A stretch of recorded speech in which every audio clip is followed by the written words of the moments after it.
చూడు, ఈ పెళ్లి వల్ల నీకు తోడు నీడ ఏర్పడతాయి. నా మాట విను, కాదరకుండా పెళ్లి కొప్పుకో. వద్దక్క, నేను మరో పెళ్లి చేసుకోను. ఏ రోగం? 3 ముళ్ళు వేసిన భర్త ఉండగా మరో 3 ముళ్ళు వేయించడం తప్పమ్మా. ఎందుకు తప్పు? ఆ మొగుడనేవాడు ఉన్నాడో లేదో తెలీదు, వస్తాడో తెలీదు. తన గురించి, తన బ్రతుకు గురించి ఆలోచించకుండా పారిపోయిన వాడి కోసం జీవితాంతం ఎదురు చూస్తూ ఒంటరి బ్రతుకు బ్రతకాలా? ఏమండి, దానికి మీరైనా చెప్పి పెళ్లి కొప్పించండి. అలాగే మనీషా, ఈ పెళ్లి చేసుకో.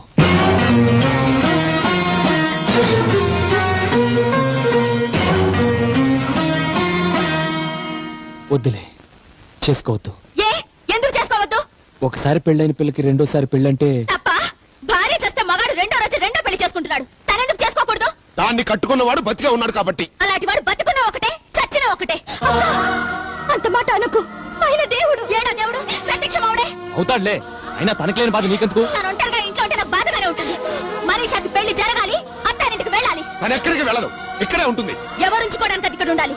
మీరా? మీ అబ్బాయా?